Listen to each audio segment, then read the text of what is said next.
in 2005. So ideally you should be prepared with this question. You might have seen that in past few years, number of questions have been repeated.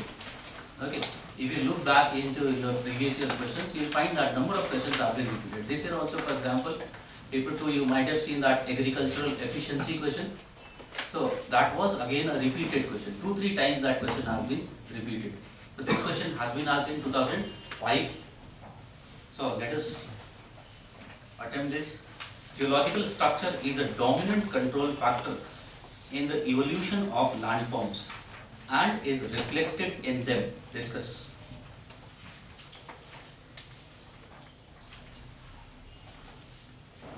Okay. How to rate this one? What were the keywords here? Definitely. First keyword is relationship between geologic structure and evolution of landforms. That is the first keyword. Okay. Second very important keyword is reflected in them. That means you will also have to give examples. You also have to give the examples. That is the second keyword. Third is discuss. And when you are talking about discussion is both sides. That means you have to agree with the statement as well as you also have to talk about some disagreement with the statement. Okay. So all the things have to be talked about here. So what first thing comes to your mind while you are talking about the term structure? So structural, mental or core. So we need to talk about the lithospheric plate or asthenospheric plate. Structure, see, sometimes what happens is you just have to not only go on literal terms, you have to understand what is the actual meaning, in what sense, in what context it has been used. Okay, so you have studied geomorphology. Remember one very important thing about geomorphology is when we are studying geomorphology, our major focus is on the outer part of the crust. Okay, how it has evolved. That is our major focus. We are studying the endogenetic processes just because they have to be studied because they are influencing the shape of the earth. Geomorphology is what? That is the shape of the outer surface of the earth. Okay? So in general, these type of technical statements when you are talking about evolution of landform is basically shape of the land. Okay? So you just have to focus upon those aspects that is related with the outer part. So here definitely structure has different meaning. Composition and arrangement of rocks. Very good. So like lithotectonic features.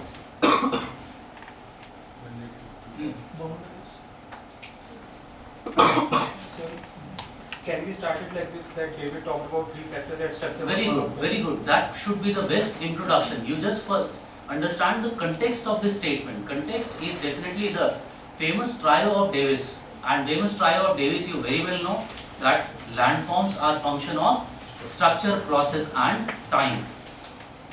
Okay, so definitely they are functions of structure, process and time. So you talk about that. So definitely you can start like, you can say that structure belongs to the famous trio of Davis. The other two being process and time. And then so we can explain it that it can be basically studied in 2 ways. One is the resistance of the geological structure to the processes, like quartz and alkaline feldspar are more resistant to physical processes than the lower ones like muscovite or any amphibolite or biotite. Okay, very good. And then secondly, presence or absence of joints, that is also related to geology. Definitely very good. And then sir, we can give examples such as cape and plate topography in a coastal plains and so on in every way. Okay. Like presence of monad rocks or in suburbs. Example being the Ellie rock. What was that rock? Ayers rock in Australia. Okay, okay. Anybody else? Okay. So What we you want want to talk about permeability, like limestone rocks in karst region, Very good. or like bedding plains. You can talk about weathering. Weathering is basically a process. Okay. Here the question is focusing on structure. Now, just we'll talk about that. Now, introduction you have understood. What is the context? write your introduction on the context of the statement. So basically you talk about the trio, it belongs to the trio of Davis, and definitely it has important role in the evolution of land. Okay? Although even Davis by his statement recognized this, although he did injustice to his own statement by overemphasizing the role of time. Okay? So in the introduction you just talk about it is part of the trio of Davis, thus it has important role in evolution of landform. So you first talk about the introduction. After that you talk about the main body. Now in main body there would be number of parts. First in main body, first statement or first paragraph would be on the meaning of the term structure. So if you talk about the meaning of the term structure, in geomorphology structure has been used in two senses, and these two senses are, it has been used in a narrow sense. It has also a broad meaning, broad sense. Okay. So when you are talking about narrow sense, simply the term structure refers to one aspect, that is arrangement of rocks. When it is used in narrow sense, simply it implies arrangement of rocks. And arrangement of rocks, you simply can understand folding, faulting, all those aspects are related with arrangement of rocks. Okay, whether the rocks are sedimentary, stratified, what type of stratification is there, all those aspects are included in the term arrangement. Whether they are, when they are stratified, whether they are horizontal or whether they are tilted, all those aspects are coming under the term arrangement. Okay? But if you used in a broader sense, structure signifies three aspects. First aspect is lithology of rocks. Lithology of rocks. Second aspect is definitely arrangement of rocks. And third aspect is definitely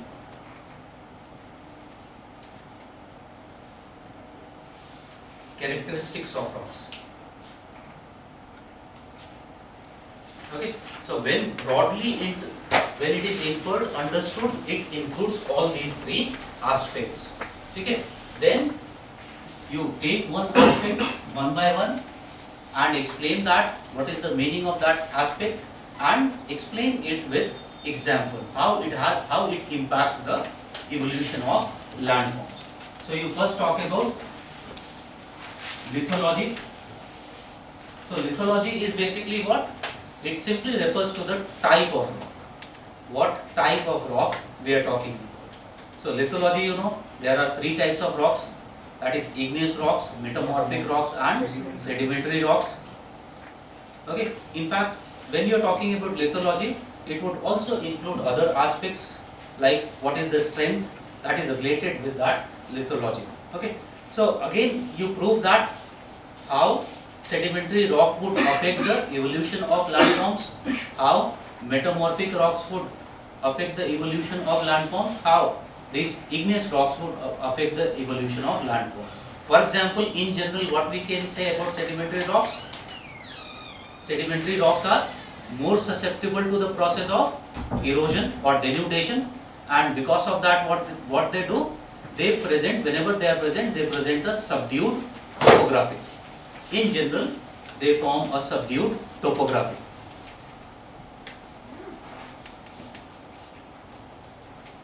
Okay. If you talk about second type of rock, igneous rocks, there are two categories of igneous rocks. One which are very resistant, second which are comparatively or they are selectively resistant. And you can give example of basalt. So basalt is susceptible to process of differential erosion. Differential erosion. So wherever basalt would be present, either it would produce valley and ridge topography, as you know in Maharashtra, or it can also produce bad land topography, as is the case of your Malwa plateau. Okay? So wherever basalt is present, it would be susceptible to the process of differential erosion. Okay? If you talk about hard igneous rocks like your granite, other third type of rock, that is your metamorphic rocks, which have comparatively both these hard igneous rocks and these metamorphic rocks like gneisses, they have uniform resistance to the processes, and because of that what would happen, they would present more bold topographies.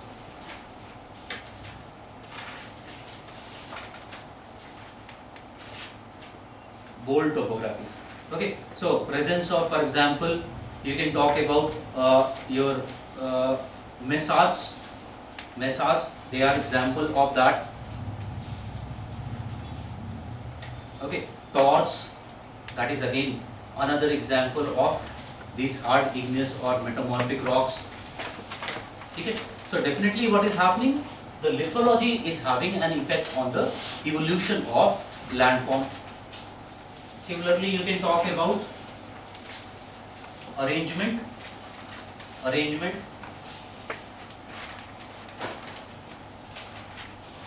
So arrangement is number of things, it includes number of things. You can talk about, in arrangement you can talk about folding,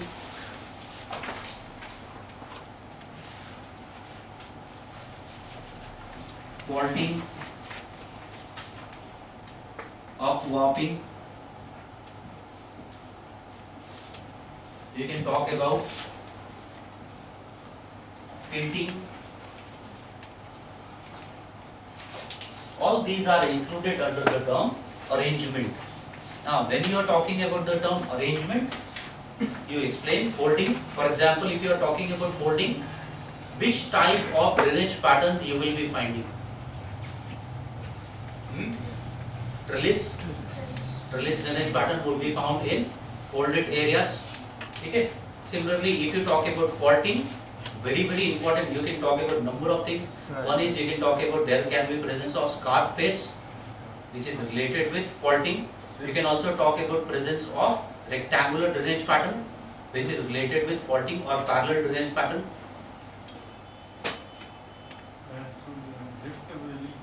You can talk about rift valleys. Similarly, when we are talking about upwarping, definitely it is related with dome structures, and around these dome structures, which type of drainage pattern would be developing? Radial drainage pattern. Radial drainage pattern.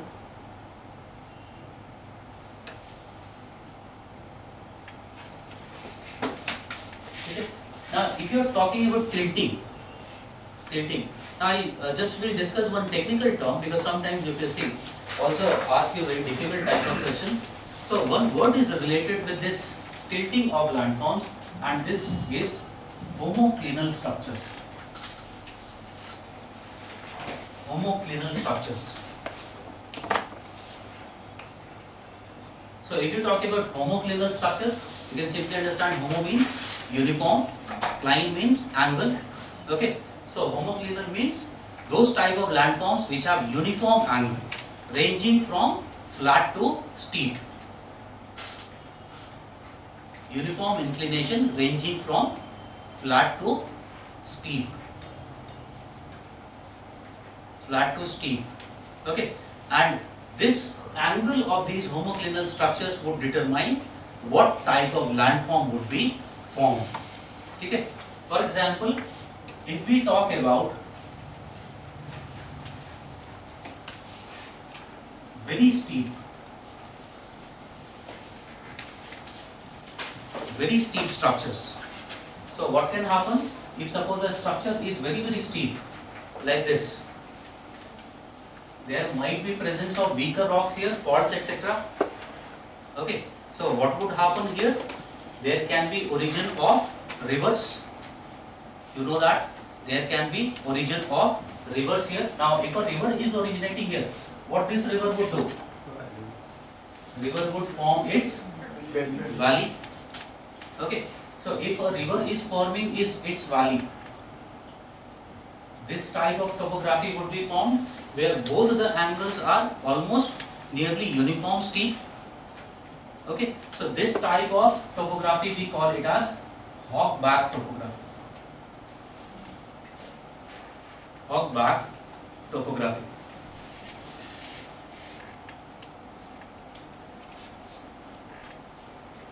Okay, when both the angles are of same steepness, then we call it as hog back topography. Then there can be another example where what is happening? It is gently steep or the angle is gentle. Then what would happen? Same formation of valley by the river. So what would happen? This structure is escarpment.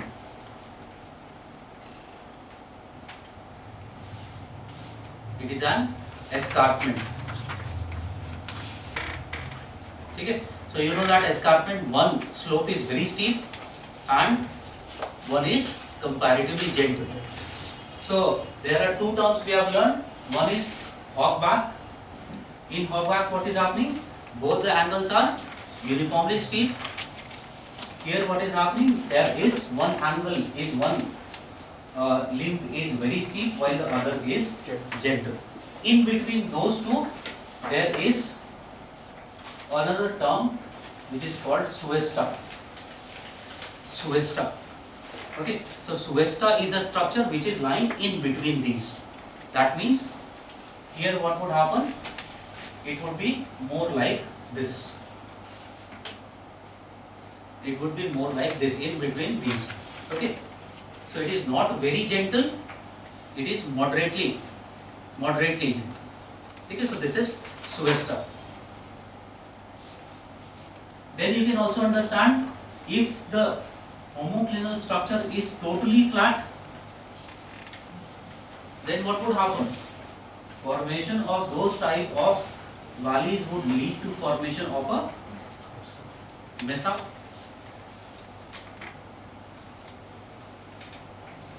Okay.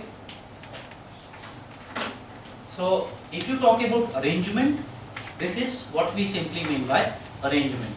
So definitely arrangement of rocks have implication on the evolution of land mass. Similarly, third thing if you talk about, that is your characteristics of rocks. And if you talk about characteristics of rocks, definitely it includes the chemical composition,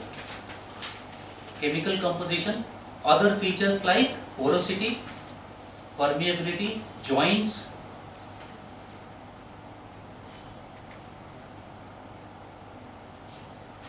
etc. Okay, so that is what we mean simply by the term characteristic. You can understand, you can again explain here. If you talk about chemical composition, very good example you can give of limestone structures. So if there is presence of limestone structures in humid climates, what would happen to them? They would be very, very erodible. Okay, they would be very, very erodible in presence of water. Their erodibility is increasing. Okay, so again chemical composition is determining what would be the strength. Similarly, you can talk about other factors like porosity and permeability. In fact, presence of joints, etc., it is related with permeability. Okay, so if you talk about, for example, presence of, you can explain permeability. If the rock is very permeable, what would be the rate of erosion? It would be slow. Okay, because most of the water would infiltrate, runoff would be lower.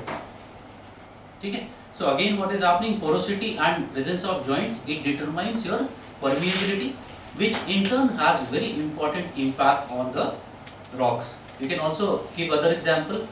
Porosity and joints, it also determines the surface area of the rocks. Okay, and definitely surface area determines the process of weathering. It determines the process of weathering. So you know that when the rocks are well jointed, there the frost wedging is very, very fast.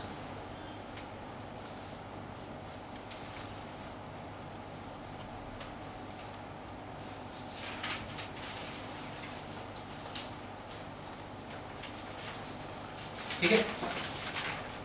So all these aspects, they are your structure.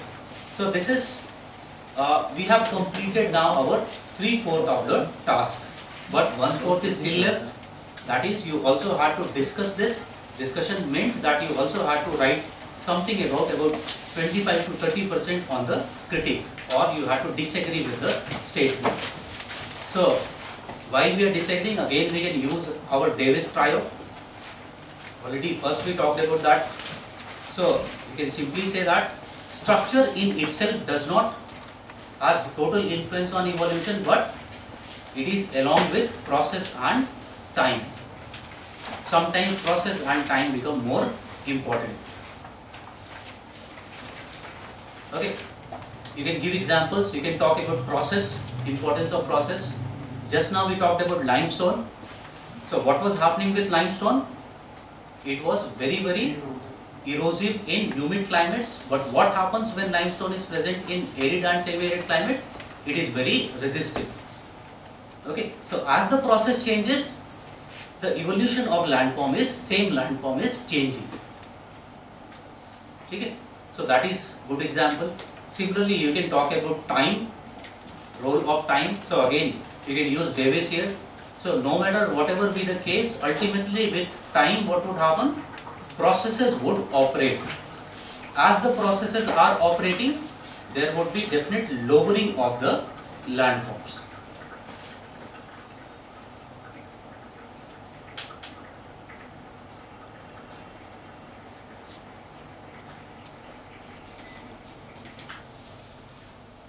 Lowering of the landforms. Okay.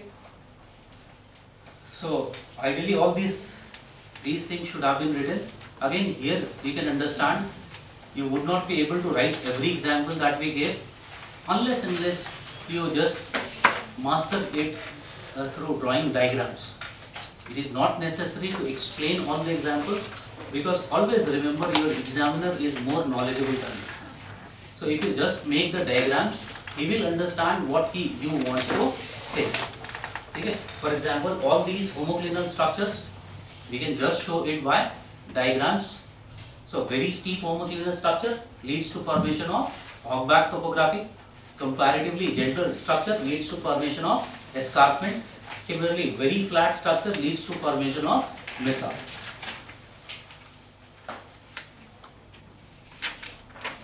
Okay. So like this, it should have been written.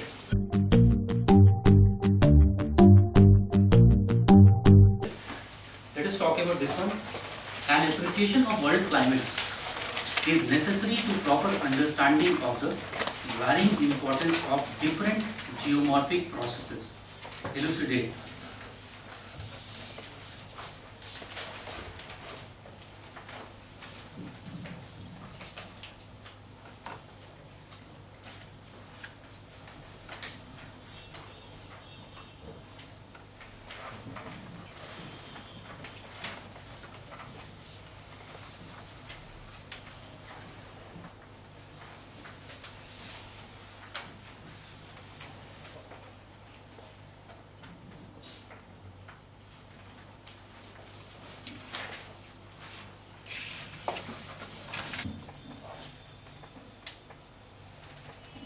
Okay.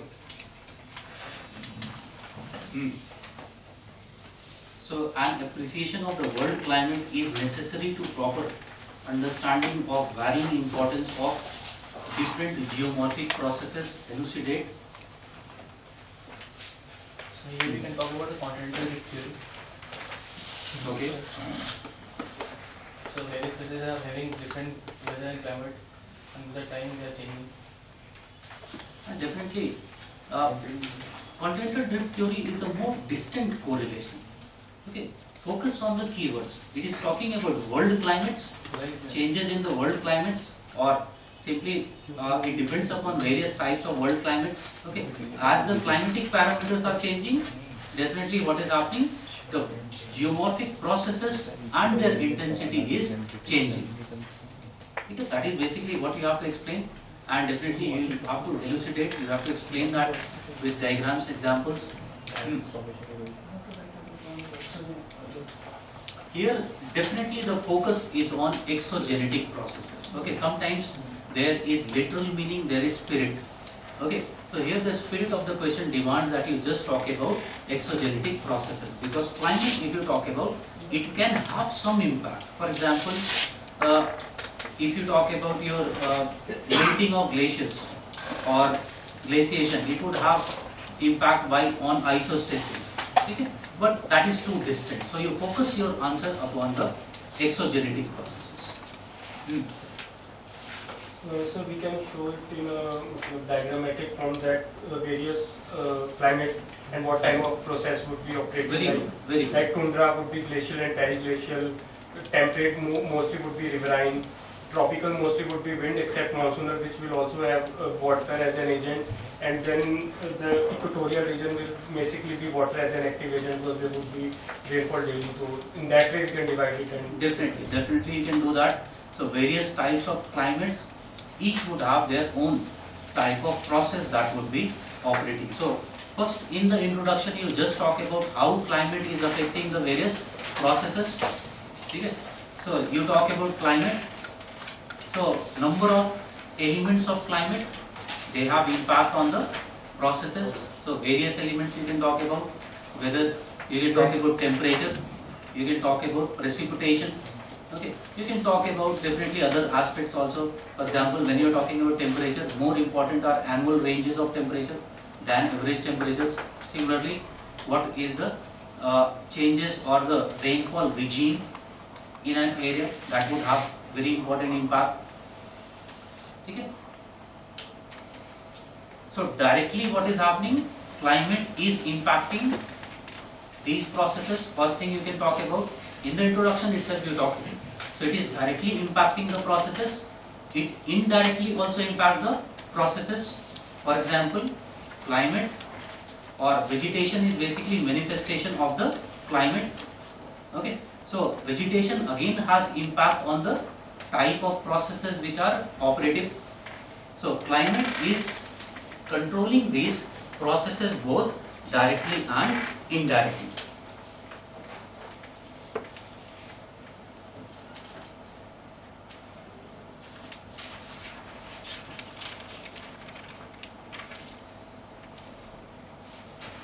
Okay. Then if you talk about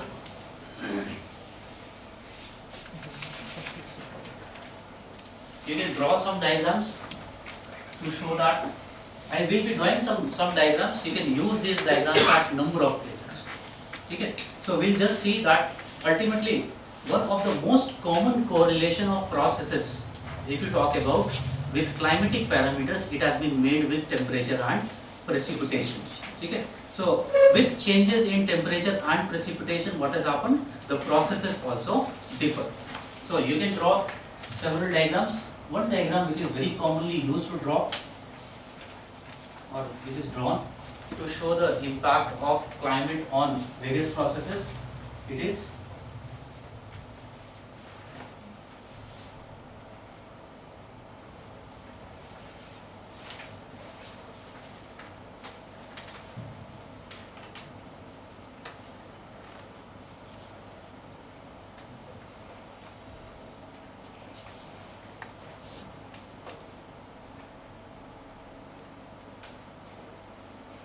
so this is, if you talk about precipitation,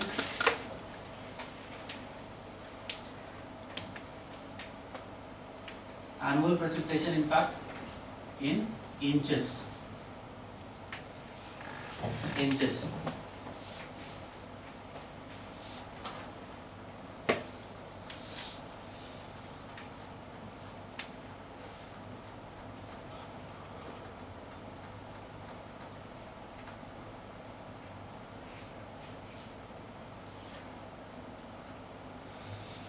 So this is annual temperature in degree Fahrenheit. So if we talk about the known climates of the world, these are the known climates of the world. Okay, and on each of these climates, what happens? The intensity of the processes differs. Type and intensity of the processes differs. So first, if we talk about process of weathering, so you will find number of zones.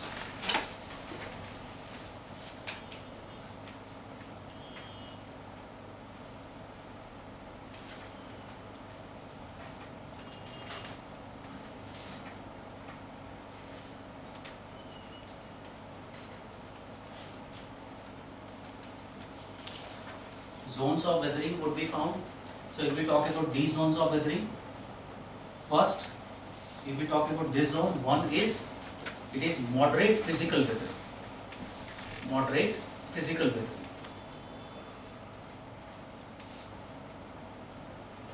Then, two, if you talk about it, is intense physical weathering. Intense physical weathering. As you can understand, as you are going in comparatively higher temperatures, there would be more range of temperature. So as range of temperature increases, the process of physical weathering would increase. Okay? So as you are going in 3, again it is moderate physical weathering. Moderate physical weathering. Then if you are talking about the 4th, it is slight physical weathering. Slight physical weathering. Here, if you talk about,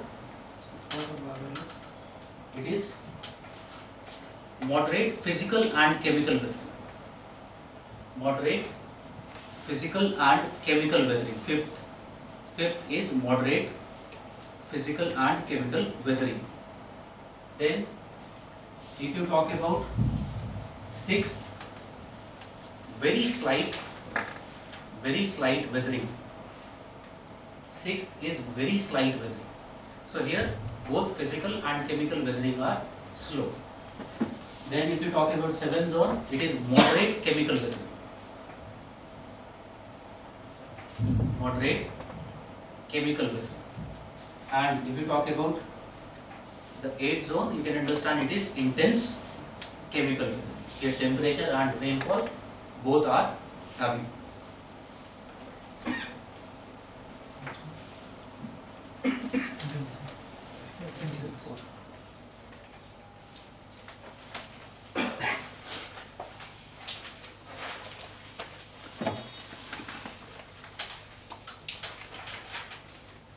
Okay?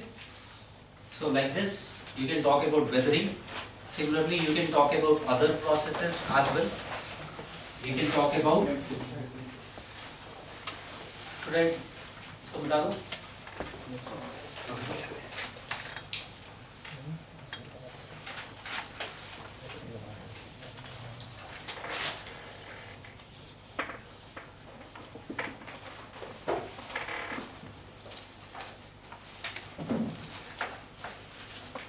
So this is first type. We can talk about mass wasting.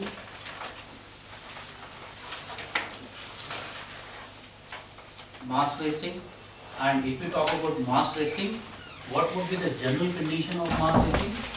Here, what would be the intensity of mass wasting? It would be moderate. Moderate mass wasting would be taking place. If you remember, there was moderate physical weathering. Weathering is a process which precedes your mass wasting process. Okay? So, if you talk about this first zone, there would be presence of moderate mass wasting. If you talk about, however, in the second zone, what would be the condition? There would be presence of high mass wasting. High mass wasting, because if you remember, we saw here what was happening with the weathering process. It was becoming intense. Okay, so intense mass wasting would be taking place. Okay. If you talk about further, as you are going here,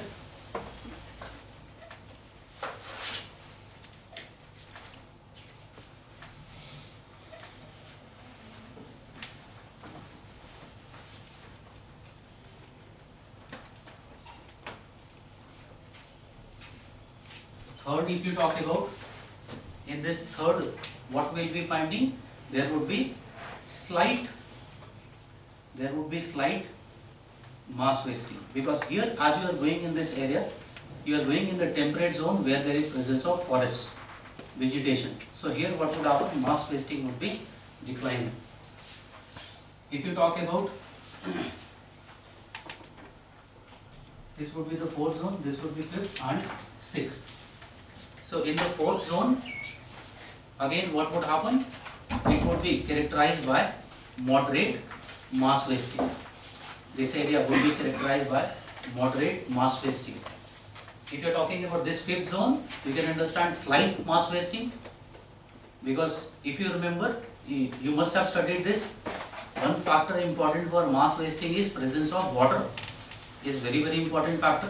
So here water is less, so again what happens, there is very limited mass wasting. So here slight mass wasting. If you talk about sixth zone, here also there is slight mass wasting. Slight mass wasting. Although rainfall here is very heavy, but you know that here there is lots of vegetation present, and because of this lots of vegetation, here also we find that mass wasting would be slower. Okay? So this kind of zone you will be finding in case of mass wasting. Daru?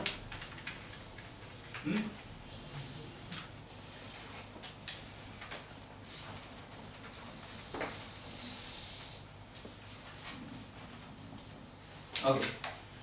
You can talk about other processes as well.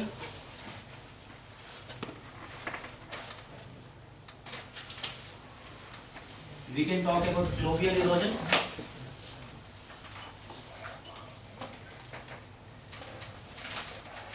Fluvial erosion. So if you talk about fluvial erosion, in general, which part fluvial erosion would be very heavy? Definitely we can say that this would be area of high fluvial erosion or intense fluvial erosion, as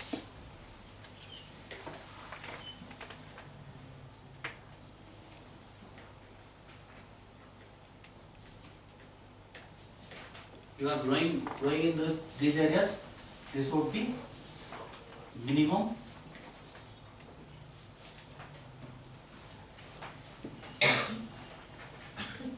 else everywhere what would happen? There would be moderate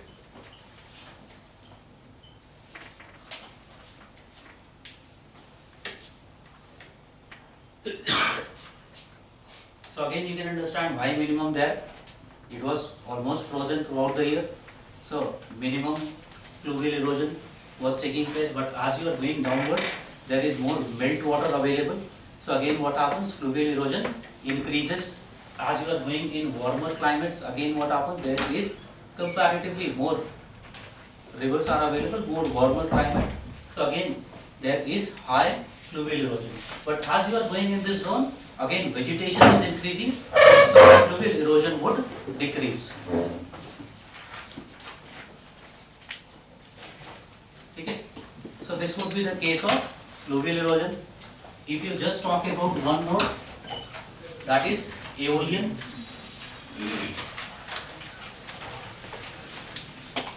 Aeolian. So we can also talk about aeolian.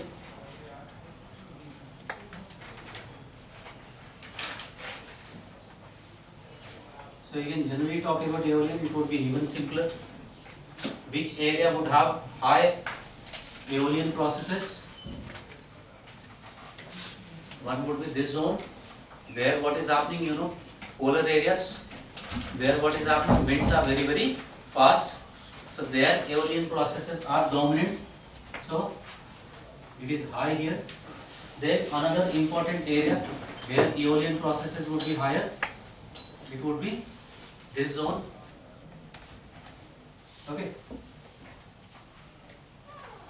you can simply understand it. This would be moderate and this would be low.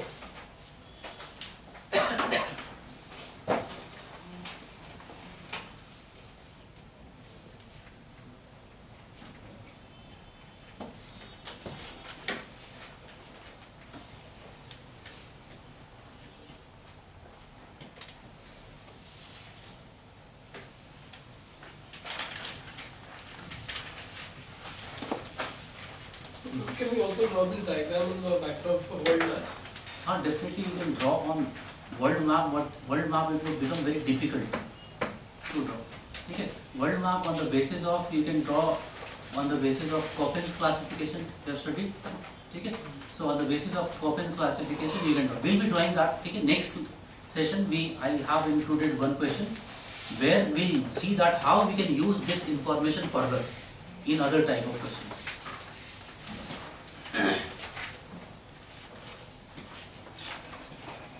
Okay, so again you can see that definitely by drawing these diagrams only we can show that what is happening. The climatic factors or the climate is very important factor which controls the various processes.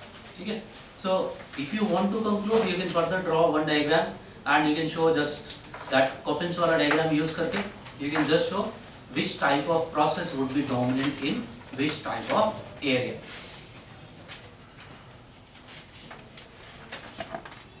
Okay. So I believe that this would be one of the best ways to write, although until unless you know about this you would not be able to write it. Okay. But now you have this tool. It is always remember that in the examination, if you just have this kind of tools and techniques, you can use them for number of use them in writing other questions, and that would just supplement your answers at elsewhere, even if it is not directly asked. Okay. Very good example is, many of my previous batch students are sitting here, you can ask them. We drew some diagrams related with weathering diagram I drew. Okay. Another diagram I drew in the class was another more simplified version of weathering diagram of NCERT, where we talked about depth of weathering according to latitudes. Okay. So one question was asked, zonal processes in the exam this year. Okay, zonal is how the processes are distributed in various zones. Okay, so same diagram could have been used just to explain those processes. Okay, so what if I was writing, suppose I would have just supplemented this information. There I just talked about weathering. You could have added more processes in the same diagram. Okay, again you can understand it would have given you very good marks. And this was a simple diagram taken from NCERT. Okay, so again these diagrams, whatever we are doing, it has purpose elsewhere also. It can be highly beneficial elsewhere also. Okay. Okay. So like this question should have been written. So once you, definitely this question is just asking you to elucidate. So you have elucidated how variability in the climate is affecting your geomorphic processes.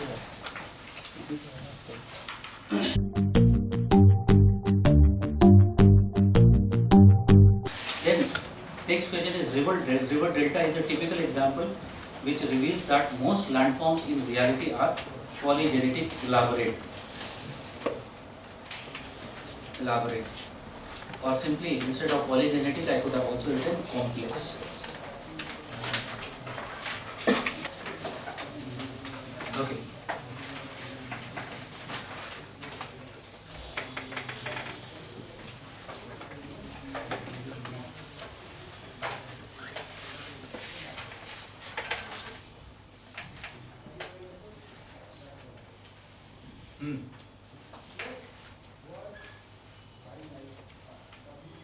So delta is influenced by various factors such as flow of river, then control the coastal and tidal waves, and amount of discharge with river, type of discharge, size of coastal area and continental shelf. Sedimentation. Definitely, very good. Okay, so in general you can talk about 2-3 processes which would be important in determining. One is the river flow or the discharge, that is one aspect. Second is deposition of sediments. Simply you can call these factors as which type of factors? Riverine processes. Okay. But delta, if you talk about, it is a complex type of landform which is not only influenced by these but other processes, because you in fact start your introduction only. You start with deltas are formed in a transition zone. transition zone between terrestrial and marine. Okay, so in fact these zones इनको हम क्या बोलते हैं? Submarine. So these are submarine landforms. So thus what happens? Shape, structure and type of delta is determined by the potency of various processes operating there.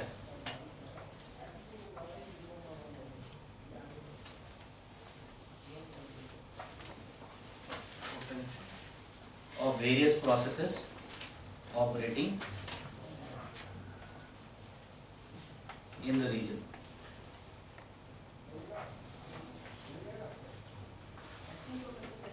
Okay? And thus it would be function of not only riverine processes but also sea processes like wave erosion and tidal erosion.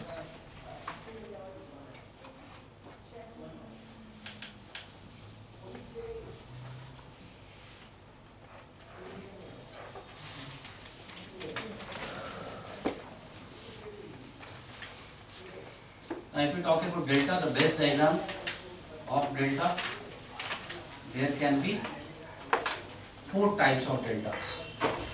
4 types. Here there is dominance of river processes, dominance of tidal processes and dominance of waves.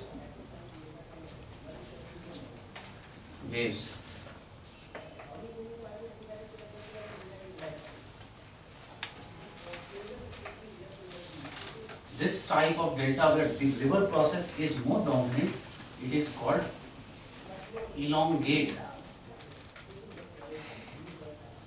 delta. Where waves are more dominant, this type of delta is called truncate.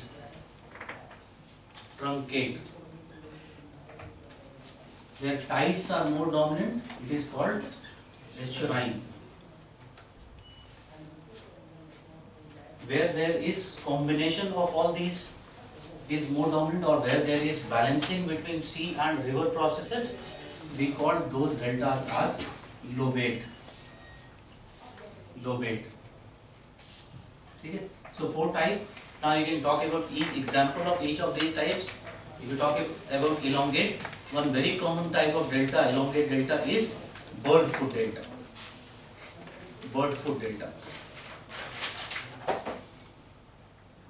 So you can describe bird foot delta. It is formed when river flow is strong and it carries finer sediments.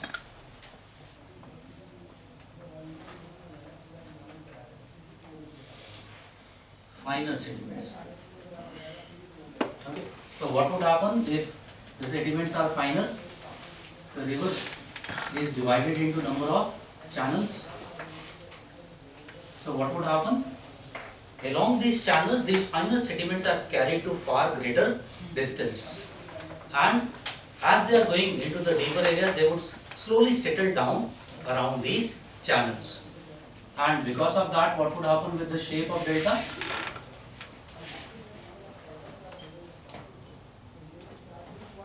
This kind of bird foot shape of delta would be formed.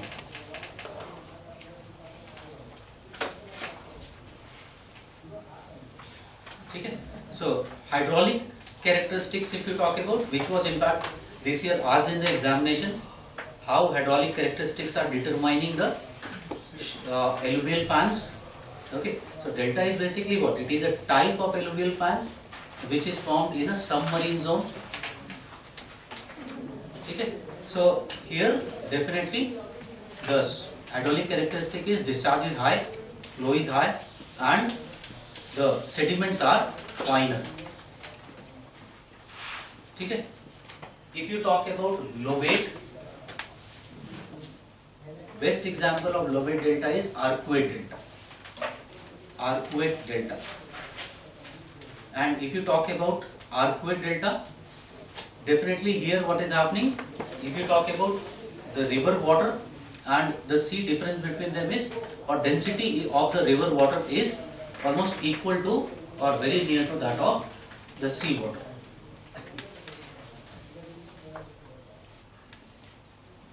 Second very important characteristic, it carries coarser sediment, medium to coarser sediments.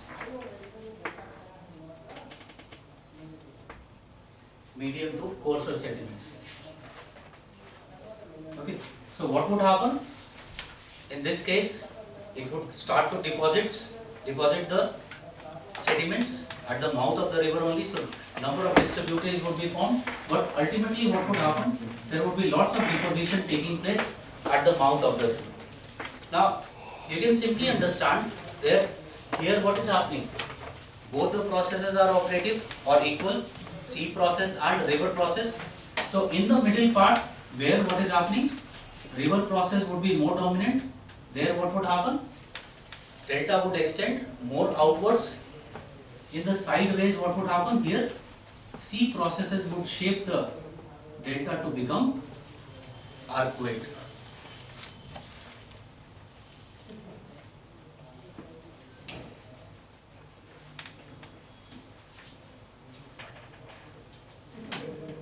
Okay. So this is your lobate type of or arcuate type of delta is an example of lobate delta. Okay. Then if you talk about truncate, very good example is cuspate delta. Cuspate. And all these examples I am just telling you from your normal book, C.C. Leong. उसमें लिखा हुआ है cuspate. Which river? Tiber. Tiber river is the best example of cuspate delta. So if you talk about a cuspate delta, here what is happening? More straight or teeth-like delta would be formed where edges can be like this. Okay, so this is a Tiber delta. Your cuspate delta. And again you can understand why it has happened. First, if we talk about the river flow, if you talk about, it was carrying very coarse sediments. Very coarse sediments. So these very coarse sediments, they cannot be deposited far away from the coast. They would be very soon deposited near the coast. Okay, so more straight type of delta is here formed, but what has happened here? Waves are very dominant. So wave erosion has led to this kind of truncation in the delta. So this kind of teeth-like delta would be formed. Estuarine, you know that here what is happening? Tides are very, very dominant. Tides are able to remove the sediments which were deposited by the river, and because of that what would happen? An estuarine type of delta would be formed.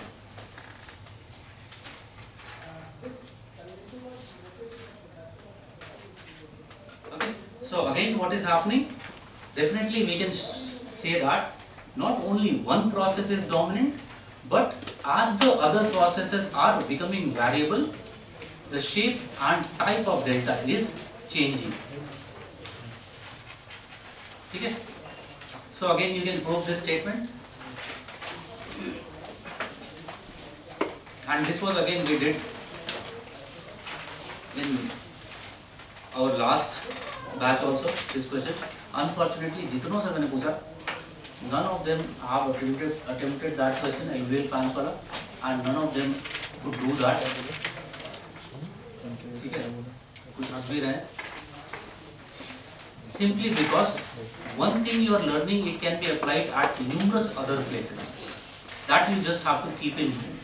Our problem is we try to study too much. ये भी पढ़ लें, वो भी पढ़ लें. You just focus on some core. ठीक है? Just remember that core, apply that core wherever you can. That is the best way of answering the examination.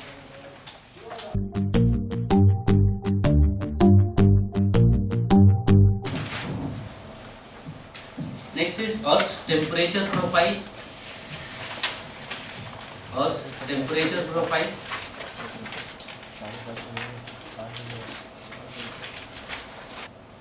Okay.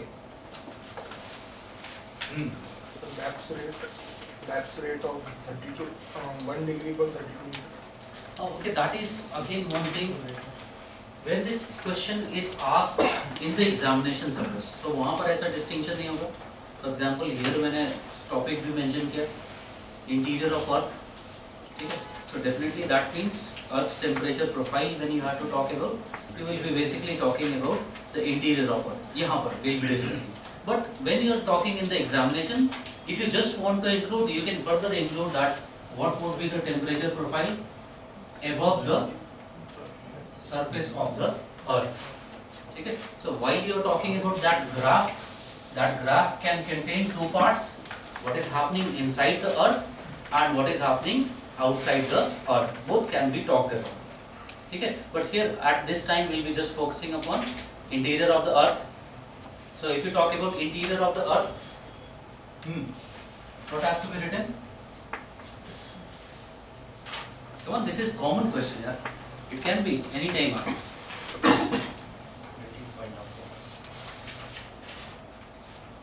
Simply you can say that one of the way of writing introduction is you summarize what you are going to write. Okay. So in general, what you can say is what are the factors on which the profile depends?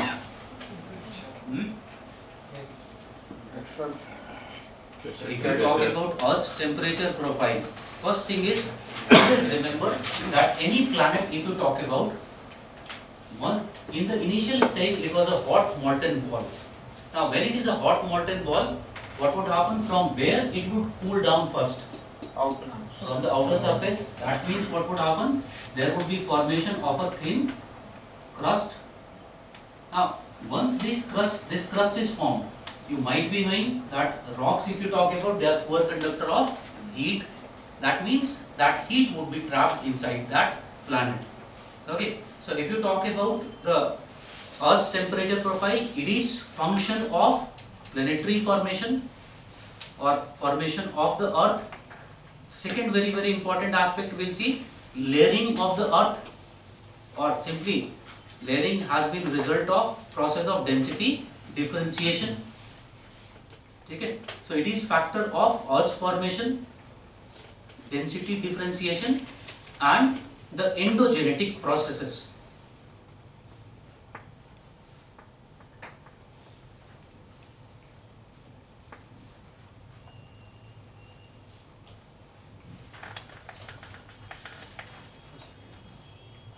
Endogenetic processes. Okay. So all these three factors, they are controlling the Earth's temperature profile.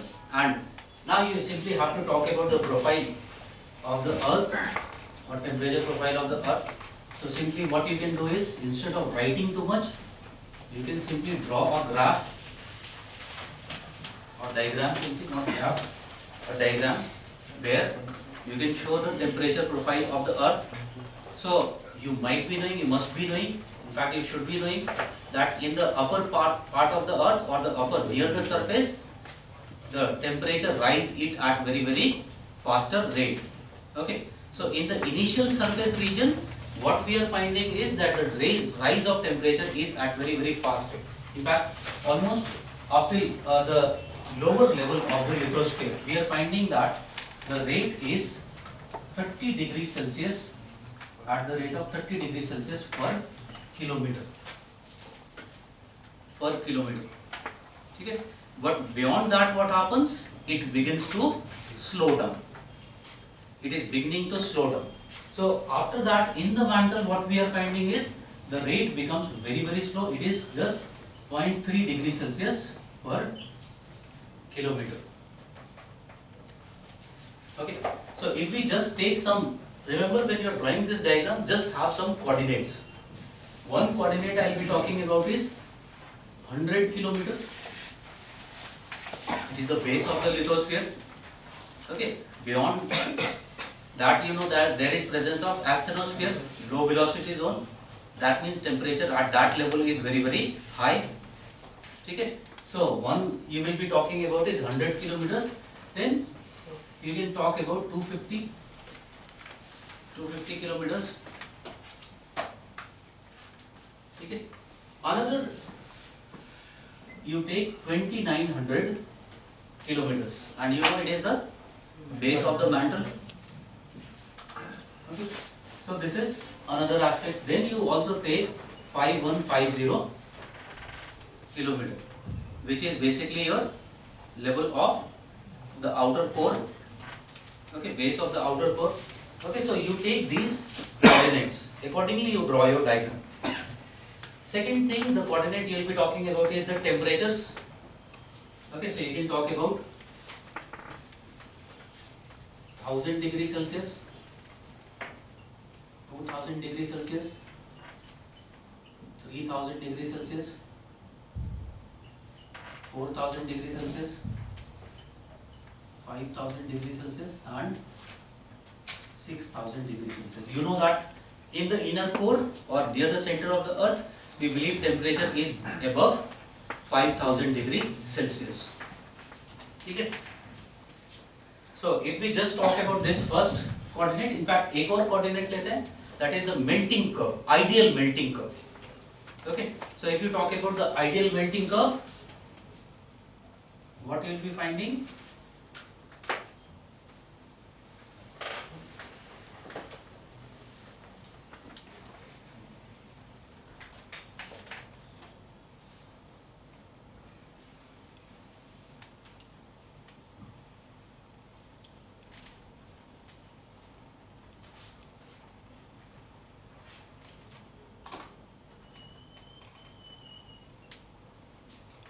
It would be something like this.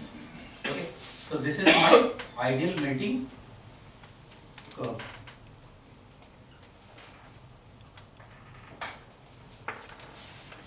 Now, if I talk about actual temperatures, so near the sea surface, sea floor, we assume that it is 0 degrees Celsius. So, what is happening beyond this very sharp rise in the temperatures is taking place, and near almost this depth of 100 kilometers, how much temperatures are reached? It is about 1400. So this point A is basically 1400 degree Celsius. Okay? So at the base of the lithosphere, the temperatures are almost reaching 1400 degree Celsius. So increase of temperature is at very sharp rate. Now what I can do is I can just use this diagram only to write whatever I have to write. So here I can just draw an arrow and show. Here only I can write what is the reason for this sharp increase in temperature. Okay. So what is the reason? Concentration of radioactive minerals. It is believed that this very sharp increase in temperature is due to concentration of radioactive minerals. Okay? And because of that, in fact, you can understand, because of that, in this zone, what is happening with the actual temperature curve? It is reaching very near to melting curve. It is almost touching the melting curve. Okay? It is almost touching the melting curve, and because of that, here we find that there is presence of a semi-molten layer, which is asthenosphere. Okay? Then if you talk about your another important temperature destination is 2800 degrees Celsius.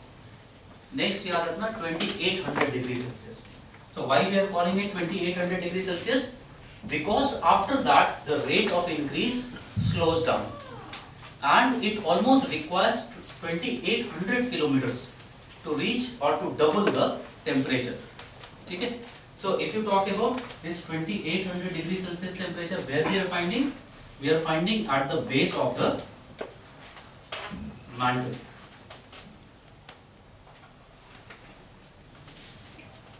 At the base of the mantle.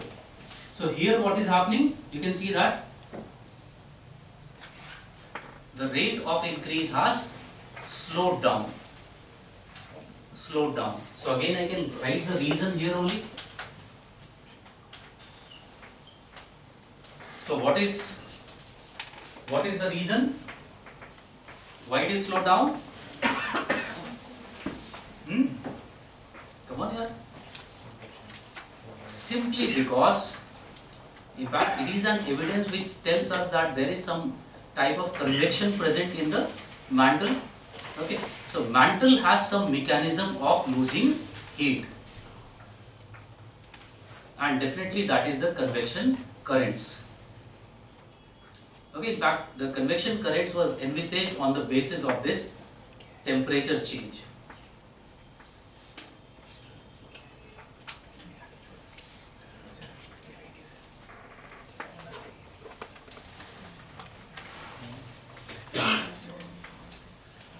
Okay. So here what is happening, temperature is becoming this much, but suddenly what we find here is that there is very sharp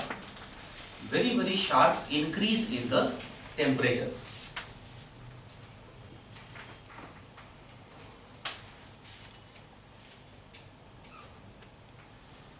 Very sharp increase in the temperature.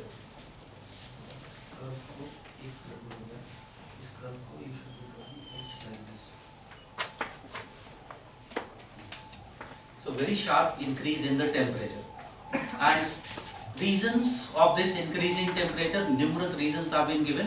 One reason that has been given is, we will talk about this here. So that is, most important reason that has been given is that there is concentration of radioactive minerals here also. Second very important reason that has been given is process of density differentiation further adds temperature. It is an exothermic process. Density differentiation.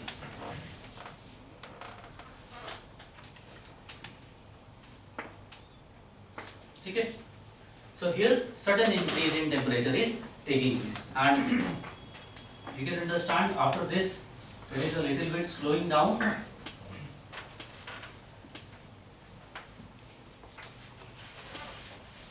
Of the temperature. So in this part, that is the outer core, ultimately what happens, our earth is, or the core is molten. Okay. Again you can see that the actual temperature curve is beyond your melting curve.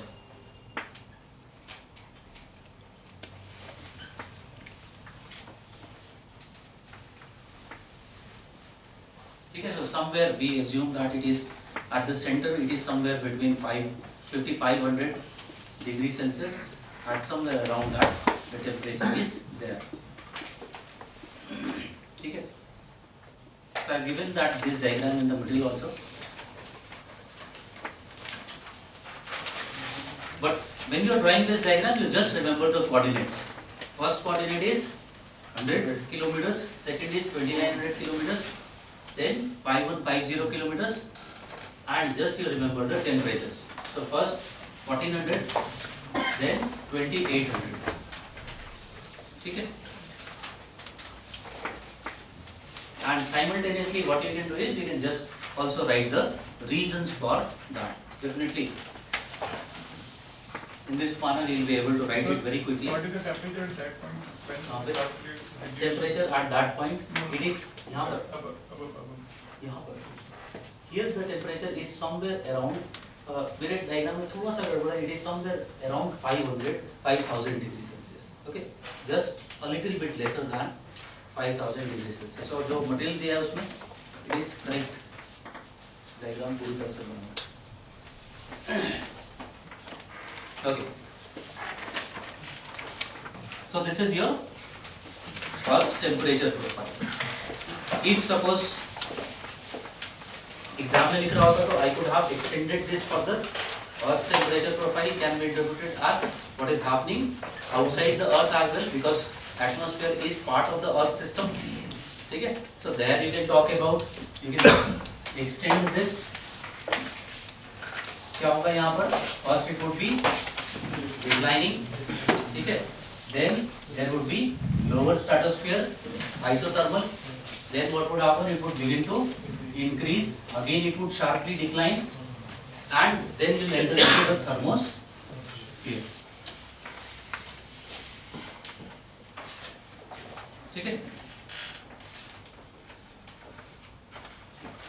So just some questions can be written just by diagrams, and this is you have to learn where to write just by diagram and save your time. Also save the time of the examiner. So कि उस पे कितना अत्याचार होगा? He has to read so many types of handwritings, and you very well.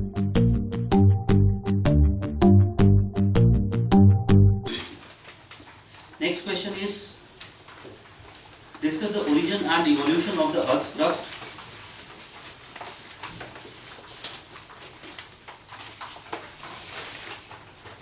I'll give you 3 minutes brainstorm.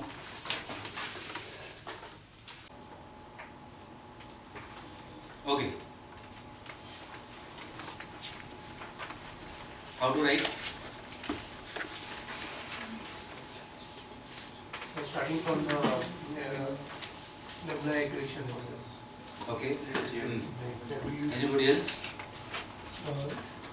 Sir, when Earth was formed 4.7 million years ago, then it was boiling and temperature was too high. Then slowly when Don't tell the details, you talk about the structure. What is the basic structure? So because of hot spots, initially basaltic lava came out, and then because of microplate tectonics, Microplate tectonics. Okay. granitic rocks. Big Bang. So first we can talk about primordial crust, where we can talk about how, because of cooling and contraction of the molten lava, basaltic rocks were first formed. Okay. And then there was some ocean plates were somehow formed in by microplate tectonics. What happened was when ocean plates converged, in that case some granitic rocks came out, and it led to formation of protocontinents. Okay. And further, when these protocontinents collided and sutured, it led to formation of present-day continents. Very good. Very good. Can we start from ancient seals and then its expansion with the process of solidifying? Don't use too much complexity. Just try to make it very simple, because already it is very complex. Your work is to simplify it. Okay, I'll talk about that. First of all, did any of you thought about writing theories regarding formation of this crust? Because there can be various theories which can talk about, you might have heard about homogeneous, heterogeneous. Okay, definitely you did not have to do that. I have asked this question before in the test as well. Most of the students, what they do, they write theories. The question is directly asking about, you tell the formation, you describe the formation of the crust. Okay, so definitely you do not have to mention the related theories, because those theories are basically what? They were different types of views. So until unless the question is asking about specifically about mentioning some keywords like views, theories, do not talk about theory. You simply talk about the main process. Okay? And you very well know today all these geological processes, they have been explained with one paradigm and one theory, that is plate tectonics theory. Thus your focus should be explaining it with reference to plate tectonics. Okay? And what these people were telling, that is absolutely true. Again, as I told you, you just try to make it more clear and simple. Okay? So simply what we can say is, what is the basic reason why this crust has formed? That you write in the introduction. The basic reason for this formation of crust. Cooling is definitely, that is there. Very good. The basic reason is the process of density differentiation. So if you talk about your crust has resulted mainly due to the process of density differentiation, which has in fact also led to formation of different layers of the earth. Okay. So in the introduction itself, you have written the main reason for that. You have given a very clear view that you understand how the crust has been formed. Then you describe the process of earth crust formation. And while you are describing the process of this crust formation, you again simplify that. I would suggest that you talk about first phase, second phase and the final phase of the formation or the last stage of formation, or simply you can say the present stage of formation. So like that you can simply simplify. Okay. So if you talk about the first stage of formation, what would have happened in the first stage of formation?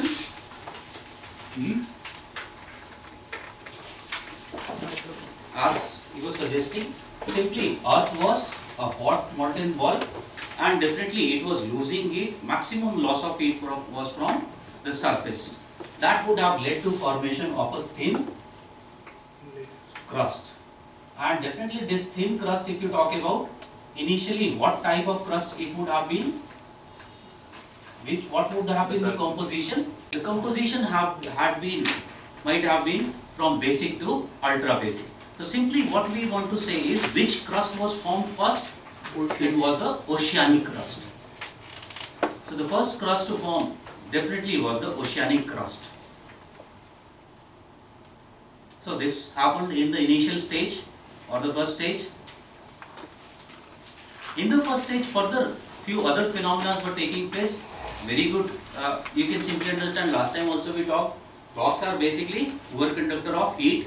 So earth still wants to lose heat. So because of that, what would have happened? Some fractures would have occurred over this earlier crust or the first crust. Okay. So because of this fracturing, simply what would have happened? At various places there would have been formation of this type of, it was also covered with water. So this kind of volcanoes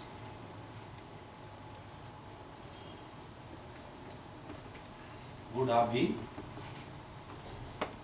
formed. So if you talk about these volcanoes, basically, definitely these type of volcanoes, they were mainly made up of which type of rocks? They were ultramafic in nature. And these basically represented the continental nuclei. These were the places or these were the features which were, you can basically consider them as nuclei of the continents, or simply you can call it as primordial crust, primordial continental crust.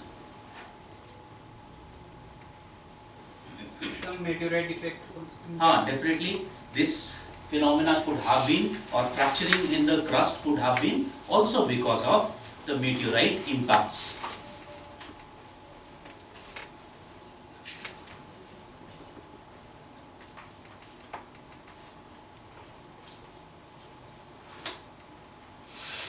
Okay, so this phenomena took place in the first stage.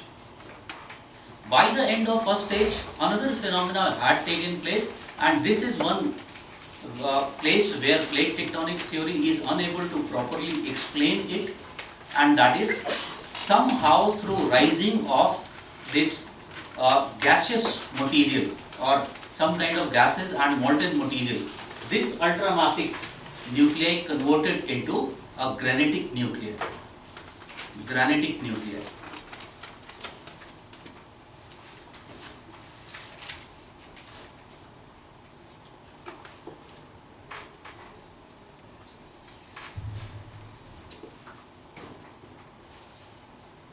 Now, simply you can understand. So this was your first stage. In the second stage, ultimately what happened? This process further continued, or the growth of these continental nuclei further continued. In fact, what would have happened in the second stage, if you talk about this phenomena? So this was our initial crust. So this nuclei was becoming much larger. In fact, as it came out above the sea level, also what started to happen, its erosion, etc., or the denudation of this nuclei also started to take place. So what would happen? The sediments begin to be deposited at the flanks. The process kept on continuing, and you very well know what would be formed here. There was formation of what phenomena? Geosynclines. Geosynclines were ultimately formed. The process kept on continuing, more and more sediments got deposited, and the bending in this crust continued. the bending of this crust or the lithosphere continued. Over a period of time, what would have happened? The weight of the material would have become much larger than the strength of this initial lithosphere. This would have led to fracturing of this lithosphere. And what happened? Ultimately, this led to this phenomena of slab pull. So with this, ultimately what happened? The tectonic activity over the earth would have started. So in this stage, there was initiation of the tectonic activity.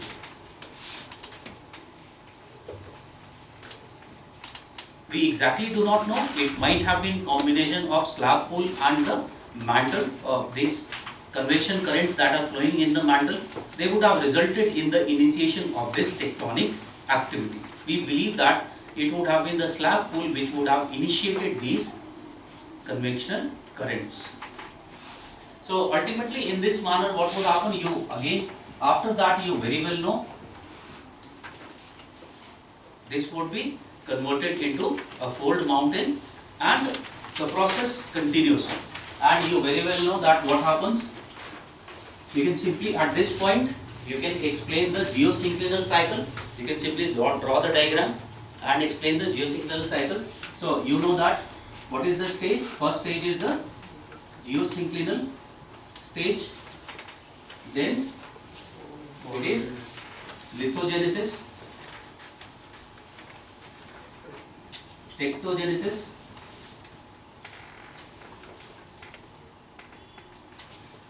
definitely it is orogenesis and glyptogenesis.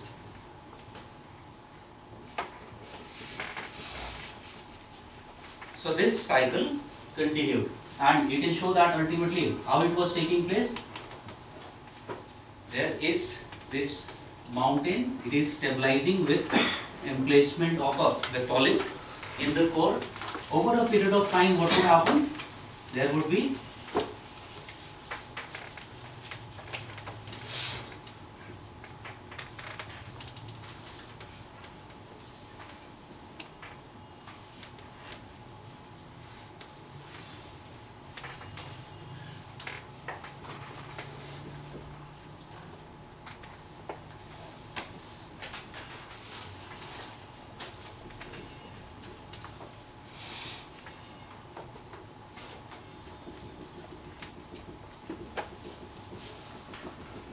so ultimately, what would have happened?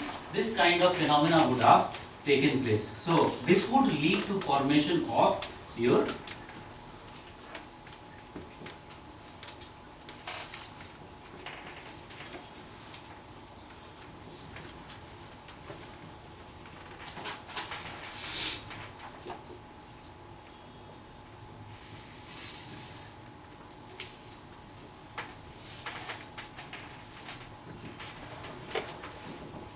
this is called cratons.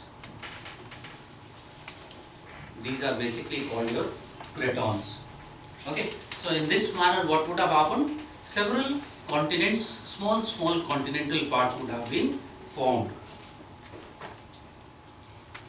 Okay, so this is our second stage of formation. Finally, in the third stage, which is, you can call it as present stage, what would have happened? Through the process of this plate tectonics, they keep on colliding and getting fractured from each other, and the process continues. In fact, these cratons would have ultimately collided into each other to form your large continents. In fact, you know that this process occurs through the phenomena of supercontinent cycles. You must have heard about supercontinent cycles. So most of these continental nuclei, what they do, they ultimately merge into each other to form very large supercontinents. As the process continues, they further fracture into smaller parts, and in this manner, many times this supercontinent cycle has taken place. So this has led to evolution of the present day crust. Okay, so you simply try to simplify this. In the first stage, what is happening? In the first part or the first phase, this would have happened, or formation of that primordial crust, okay, and some primordial continental nucleus would have taken place. Okay. Stabilization would have taken place by the end of the first stage. Okay. In the second stage, they would have continued to increase in size. Ultimately, they would have got denuded, and these processes would have taken place. This would have led to origin of your plate tectonics. As the plate tectonics originated, this phenomena took place. Okay, and many cycles would have taken place, formation of old mountains and their conversion into cratons. So finally, this would have happened in the second stage. And finally, what would have happened? Finally, these would have, in the last stage, they would have collided into each other to form your large continents. Okay? So in this manner, the continental crust is primarily formed. Okay? Any problems? So this is 20 marks question, so we should answer at Rodini or Engineer. No, not need here. If you just describe this, make so many diagrams, 20 marks question, around say 4 pages, you will be able to write. No, not needed. Okay. So yes, specifically it is asked supercontinent cycle or Wilson's cycle. You do not mention it. Okay. So in this manner, you should be writing this question. Discuss the origin and evolution of the Earth's crust.